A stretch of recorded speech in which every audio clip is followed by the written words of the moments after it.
What's up, everybody? So, today we're going to be reviewing House of the Dragon, Episode 5. This is going to contain some spoilers, so I'm just giving you a warning up front. If you haven't seen it yet and you don't want to be spoiled, go watch it and then come back and check this out. But with that being said, let's jump right into it. My major complaint for last week was Episode 3 and 4 were a bit slow, and they seemed to kind of just bring down the pacing a little bit. I didn't hate the episodes, but I wasn't a huge fan of them. With episode 5, we get a little bit more action and some skirmishes. Nothing too crazy, but by far, episode 5 to me was a fantastic episode. I loved it. I thought it was amazing. There's a lot of high points. I wrote down some stuff, and we're going to get into that right now. So let's get started. You open up with Criston Cole doing guerrilla warfare on the army that he's attacking. So this was insane. It was intense. I really liked that. I like that whole element of him being the underdog. You know, there are times when I'm rooting for him and then times when I absolutely hate him.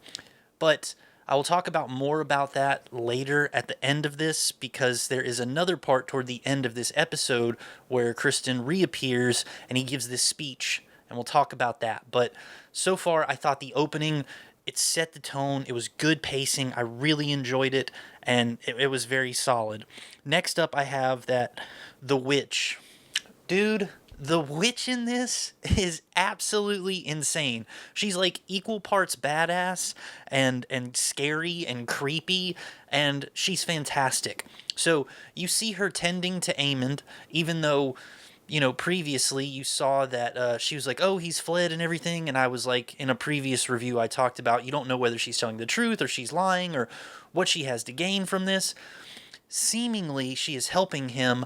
I don't know if it is in order to manipulate him or to seek some sort of revenge on Daemon, or what the case may be, or what her motives are. I think she truly just wants to rule over Harrenhal or Harrenhold or whatever that place is called. She has like a strong attachment to it, and I feel like, you know, that's her realm, basically, that all she wants is that place, and she'll do whatever it takes and go to any means in order to get it. And I thought that was so fantastically done and very well expressed in this, and I can't wait to see that part of the storyline unfold more. I'm so psyched. So you do see Aemond here. He's healing from the wound. She's tending to him. There's a scene where people are hunting him, and they get into this big fight, and he just takes on 4 guys, and it was good. It was good. I love to hate Aemond in this a lot, but a fantastic scene right there. I really enjoyed it. I think that was top notch. Very well done. I really, really liked it. Then we have Helaena. Yo, it turns out Helaena is pregnant, and the baby is a potential heir to the throne. So Alicent is worried. She's thinking that if this is the case, if this starts to come to light, Rhaenyra is going to be left with no other option than to try to either kill Helaena and the baby, or take the baby into service and have the baby be like a ward to Rhaenyra instead of just outright killing the baby. It's crazy. So Alicent goes to the extent of trying to, you know, I guess curry favor with the Grand Maester, who she's known, to try to get her like a drink that helps to abort the baby. And Helaena has just up in arms against it. She is not going to do it. She refuses to give up the baby. She's doing everything she can to keep it. It's crazy. They wind up getting into some trouble later in the video, or later in the episode, where you see them find a secret passageway and they seemingly get stuck there. But that storyline is good. I'm interested in that. A character like Helaena, who I didn't think really, you know, I didn't find her, in my opinion, to be very important early on in any of the seasons. In this one, they're giving her a good chunk of screen time here lately, and I kind of like it. Her character seems somewhat interesting. She's kind of like a seer, or she has visions. So, I don't know. They're starting to, like, I guess, tell you a little bit more about that. Like, more of that is starting to unravel. I'm excited. I'm excited for that. So I thought it was good. And then there was a lot. There was a lot. So I was really psyched about this episode. There are killings in Flea Bottom. Now, it seems that Daemon and Rhaenyra are butting heads over how to handle this.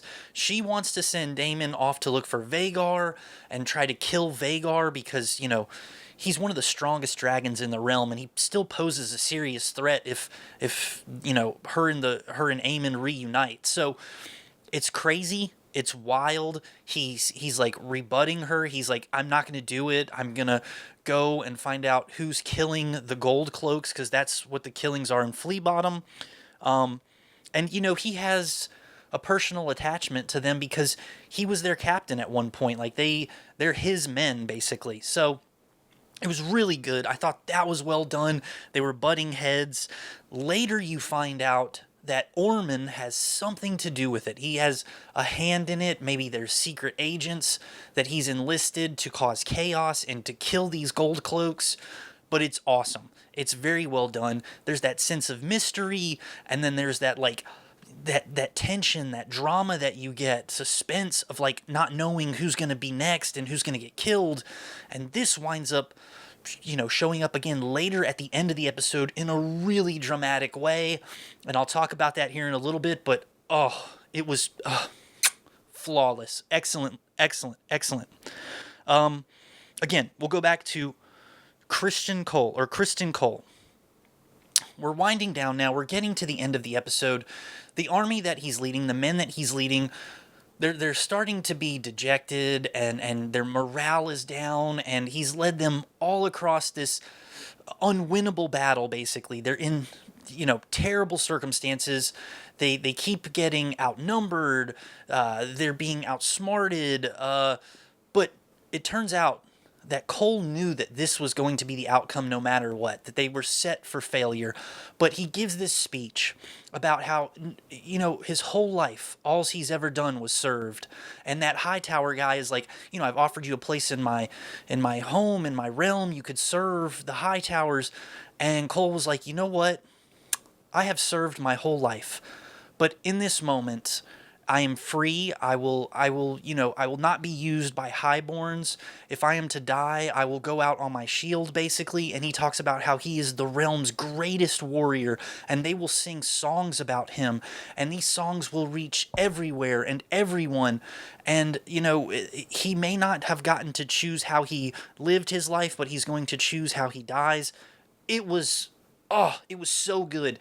It's one of the things where you love him and you hate him sometimes. In that moment, big fan. Loved the guy. I was like, dude, this is some straight up warrior type shit. I loved it. I thought it was very well done. You were getting hyped. You're like, oh man, I can't wait to see what the next episode brings.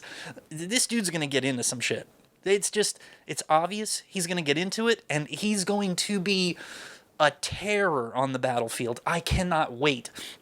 Am I rooting for him? Kinda. Do I still hope he dies? Absolutely. Absolutely. All right, now I want to talk about 3 of my favorite scenes of this whole episode. I picked 3 because these were the ones that stood out to me the most, and whether they were just beautifully shot, or they did something for the plot, or they were just really intense moments, that's why I picked them. So, the 3 scenes. The first one is Larys telling Aegon, pretty much how much of a loser he's been his whole life. Because all Aegon has been doing is complaining and whining. And Lars, however you say his name, he's finally telling him, look, man, suck it up. You've had every advantage in life. You've been giving every opportunity to excel, and yet you are the only thing that is standing in your way, and you still try to find someone else to blame for your failures. It's amazing. You can see almost slightly like a switch going on in Aegon's head. It was perfect. So good. It was the speech this little brat needed, and finally, I think things are starting to click with him. He does kind of slip up again at the end where he kills the guy that made him kiss his boot. Anyway, I thought that was good. I really enjoyed that scene. That was fantastic. That was one of my favorites of the episode, and I hope that continues to push his character development a little bit more until the end of this season. I can't wait. Then we have, this was a good one, Rhaenyra and Daemon. They're sitting in I don't know what you call it. It's like a church, but there is that giant round table with all the candles lit on it, and it is just a beautiful scene, very well shot. It's got this sense of weight and gravity to the moment, and then they're speaking of like their shortcomings after having retaken the throne and all the obstacles that they're being faced with and all these challenges that they're trying to overcome and everything that seems to be just getting in their way and slowing them down and just creating problem after problem. It's so good. And then there's like the people who I guess tend to that church. They come around and, there's activity there. So they start speaking in High Valyrian, and it is so good. It's almost just like a beautiful scene that just gives this, I don't know, this dynamic to the episode where you're like, yo, this is so intense. So intense. It wasn't even a fight scene or an action scene, and yet you feel how important it is, and you're just captivated, or at least I was. I thought this was great, and it was brief, and to some it may be a throwaway scene, but to me, I thought it was phenomenal. So well done. I really, really like that. It's probably my most favorite scene in this episode. So, so good. So good. And then last, at the very end, there is Daemon who's going back to Flea Bottom. He sees like signs of like a fight. There's like blood trails on the ground. There's like something's afoot. Something's going on, and he's investigating. And then he follows the trail to this last scene before the episode ends. It's his friend and all the other Gold Cloaks. The one that he trained, that is like the leader of the Gold Cloaks now, or their captain. He's killed, butchered, lying with his throat slit. Their entrails are out on the table. They're at this long bench, this table, and right above them, etched in their blood, it says, "A feast for the traitors," or "A feast for traitors." Oh, dude, what an amazing shot. How intense and graphic that is. Episode 6 is going to be a banger. It has to be. It has to be.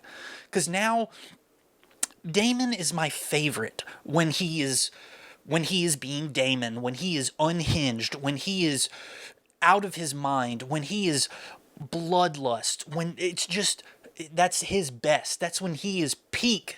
And I can't wait for that, because it seems like that is exactly what we are going to be getting, and I am so psyched. This episode did nothing but hype me so much for the remaining episodes of this season.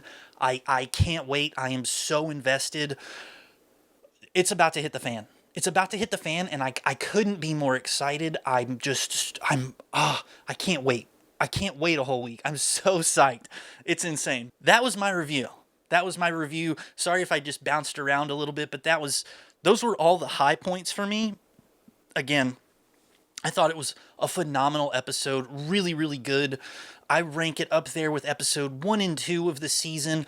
It didn't have a ton of fighting and action in it, but it was still so interesting and so captivating that I couldn't peel myself away from it. It was so good. I was engaged the whole time.